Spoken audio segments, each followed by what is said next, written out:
నా పేరు కేఆర్ సూర్యనారాయణ. నేను ఆంధ్రప్రదేశ్ ఉద్యోగుల సంఘ రాష్ట్ర అధ్యక్షుడిగా ఉద్యోగ ఉపాధ్యాయ పెన్షనర్ల సంఘాల ఐక్యవేదిక చైర్మన్గా ఉన్నాను. గత నెల జూన్ 5వ తారీఖు నాడు మా ఆంధ్రప్రదేశ్ ప్రభుత్వ ఉద్యోగుల సంఘానికి నూతన కార్యవర్గానికి రాబోయే 3 సంవత్సరాల కాలపరిమితికి నూతన కార్యవర్గానికి ఎన్నికలు జరగడం, జూన్ 5న విజయవాడలో ఎస్ఎస్ కన్వెన్షన్స్లో మేము ప్రమాణ స్వీకారం చేసి బాధ్యతలు స్వీకరించడం జరిగింది. ఆ సందర్భంగా జరిగిన మా రాష్ట్ర కౌన్సిల్ సమావేశంలో ఈ రాష్ట్రంలో ఉద్యోగ ఉపాధ్యాయ పెన్షనర్లు ఎదుర్కొంటున్నటువంటి ప్రధానమైన సమస్యల మీద పరిష్కారానికి ఒక ప్రారంభం పలకాలని, దానికి ఒక సరైనటువంటి కార్యాచరణ తీసుకోవాలని, ఆ కార్యక్రమం ఊహించిన దానికి మించి విజయవంతం చేయడం ద్వారా ఉద్యోగులు ఈ రాష్ట్రంలో ఆంధ్రప్రదేశ్ ప్రభుత్వ ఉద్యోగుల సంఘం పట్ల, నాయకత్వం పట్ల చూపించినటువంటి నమ్మకాన్ని నిలబెట్టుకునేటట్టుగా ఈ సమస్యల పరిష్కారానికి కార్యాచరణ తీసుకోవాలని మేము ఆనాటి కౌన్సిల్ సమావేశంలో నిర్ణయం చేసుకోవడం జరిగింది. దాని కొనసాగింపుగా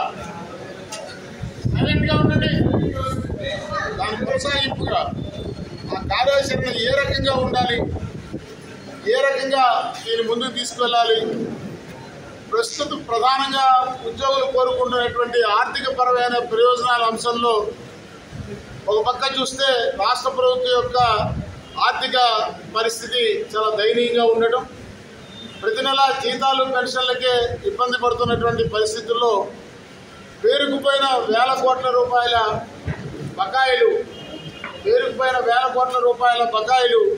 ఏ రకంగా వస్తాయి, ఇంకా 1/7/2023 నుంచి మాకు రావాల్సినటువంటి వేతన సవరణ ఎలా జరుగుతుంది, రావాల్సిన 4 డిఏలు ఎట్లా, దీనికి ఏదైనా ఒక నిర్దిష్టమైనటువంటి ఒక ప్రత్యామ్నాయ పరిష్కార మార్గం ఏమైనా ఉందా అని ఆలోచన చేయడానికి, అలాగే ఈ రాష్ట్రంలో అందరూ సమాజం అంతా గమనించాల్సిన విషయం ఏంటంటే భారత రాజ్యాంగం ప్రకారం పౌర సమాజంలో ఉన్న ప్రతి వారికి వచ్చే ఏ సమస్యకైనా పరిష్కారానికి ఒక చట్టబద్ధమైన వేదిక ఉండాలి, పరిష్కార వేదిక.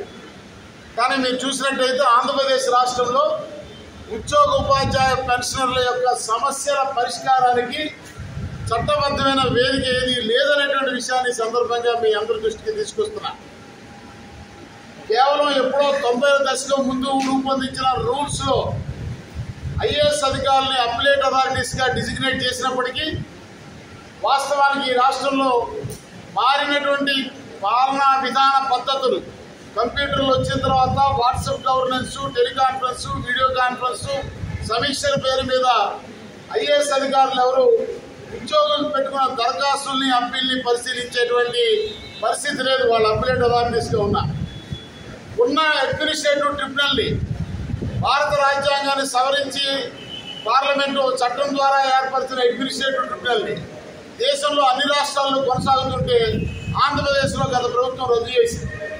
మరోపక్క కేంద్ర సర్వీసులు, అఖిల భారత సర్వీస్ అధికారులకేమో సెంట్రల్ అడ్మినిస్ట్రేటివ్ ట్రిబ్యునల్ హైదరాబాద్ దూరమైందని చెప్పి అమరావతిలో మన ఫిబ్రవరి నుంచి వాళ్ళకి ఇక్కడ ఒక బెంచ్ని ప్రారంభించారు.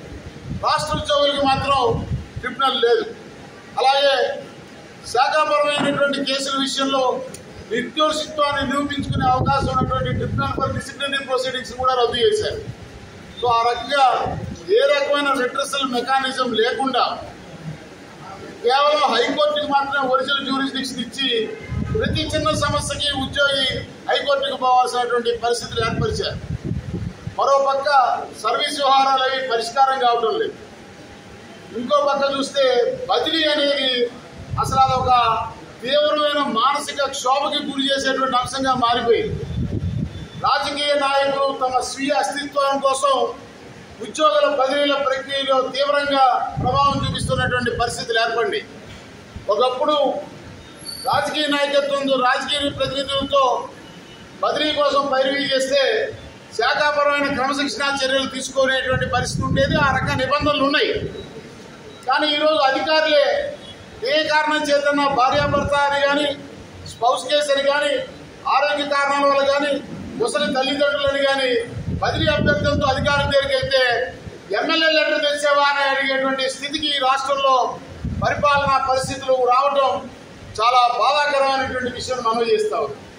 మరోపక్క బదిలీలు కూడా నిబంధనల చట్ట ప్రకారం ప్రభుత్వం బదిలీ చేసినప్పుడు మాకు ఒక స్థానం నుంచి మరో స్థానానికి బదిలీ అయినప్పుడు జాయినింగ్ టైము 10 దినాలు, అలాగే ఇక్కడి నుంచి అక్కడికి మా కుటుంబాన్ని మార్చుకోవడానికి అయ్యేటువంటి ట్రావెలింగ్ అలవెన్స్ ఖర్చులు రూల్స్ ప్రకారం ఇవ్వాలి. కానీ ప్రభుత్వం 5 ఏళ్ళు దాటిన వాడిని బదిలీ చేస్తాం కంపల్సరీగా అని నిబంధన పెట్టి నువ్వు ఒక 5 ఆప్షన్లు ఇవ్వని అడిగి 5 ఆప్షన్లు ఇచ్చావు కాబట్టి అది నీ రిక్వెస్ట్ బదిలీ కింద పరిగణిస్తాము, నీకు జాయినింగ్ టైం ఇవ్వను, ఊరు మారినందుకు రావాల్సిన ట్రావెలింగ్ అలవెన్స్ ఇవ్వనటువంటి నిబంధన చెప్పడం అసలు చట్ట విరుద్ధం. ఆర్థిక శాఖ అధికారులు తప్పుడుగా దుర్మార్గంగా వ్యవహరిస్తున్నారని నేను ఆరోపిస్తా ఉన్నా.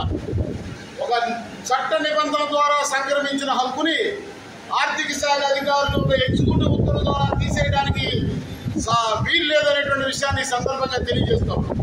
అలాగే రిలాక్సేషన్ మీరు చూశారు, మనంతా రిలాక్సేషన్ గడువు 31గా ముగుస్తుందంట. 31వ తారీఖు రాత్రి 12 గంటలకి బదిలీ ఉత్తర్వులు మాకు వాట్సాప్లో పెడతారు. ఆ బదిలీలో అన్యాయం జరిగితే ఎవరికి చెప్పుకోవాలా, ఎప్పుడు అప్పీల్ చేసుకోవాలా? తెల్లారిపోతున్నైతే ఆల్రెడీ బదిలీలో గడువు ముగిసిపోయింది, వాళ్ళకి మళ్ళీ నిషేధం వచ్చేసింది కాబట్టి ఇప్పుడు ఏం చేయలేమండి. అంటే ఉద్దేశపూర్వకంగా అర్ధరాత్రి బదిలీలు ఇచ్చి వాటిని మన్నాడు మార్పు చేయడానికి అవకాశం లేని రీతిలో కావాలని అధికారులు వ్యవహరిస్తూ ఈ బదిలీలు అనేది మాకు ప్రాణాంతకంగా తయారైనటువంటి విషయాన్ని చెప్పక తప్పడం లేదు. గౌరవ ముఖ్యమంత్రి గారు పొలిటికల్ గవర్నెన్స్ అంటే ప్రజా సంక్షేమం కోసం, రాష్ట్ర అభివృద్ధి కోసం చేసేటువంటి ప్రభుత్వం తరఫున చేపట్టేటువంటి కార్యక్రమంలో వారి రాజకీయ పార్టీ విధానాల్ని అనుసరించడం, అమలు చేయడం ద్వారా పొలిటికల్ గవర్నెన్స్ గా చేస్తారని భావించారు తప్ప ఇలా రాజకీయ నాయకులు ఎమ్మెల్యేల మీద మా బదిలీలో ఆధారపడే పరిస్థితి వస్తుందని మేము ఊహించలేకపోయినామనే విషయాన్ని మనవి చేస్తాం. మొన్న జరిగినటువంటి విలేజ్ వార్డ్ సెక్రటరీ ఉద్యోగుల బదిలీలు అయితే ఘోరాతిఘోరమైనటువంటి పరిస్థితి ఉందని కూడా తెలియజేస్తాం. ఇలాంటి అన్ని సమస్యలకి ఒక చట్టబద్ధమైన పరిష్కార వేదికలు ఏర్పాటు చేయాలనేటువంటి ఉద్దేశంతో మా ఆంధ్రప్రదేశ్ ప్రభుత్వ ఉద్యోగుల సంఘం నిన్న మా రాష్ట్ర కార్యవర్గంలో మా కార్యాచరణని ఎలా ఉండాలని నిర్ణయించింది, ఒక కార్యక్రమాన్ని చేపట్టింది. దాని ఆమోదం కోసం ఈరోజు మా అనుబంధంగా ఉన్న ఐక్యవేదిక స్టీరింగ్ కమిటీ సభ్యుల సమావేశాన్ని ఏర్పాటు చేసుకున్నాం. అది ఏమిటి మా కార్యాచరణ అనేది వీడియో రూపకంగా మా ప్రధాన కార్యదర్శి గారు డేటు నొక్కడం ద్వారా ప్రదర్శన చేస్తారని తెలియజేస్తూ ముగిస్తున్నాను. Thank you.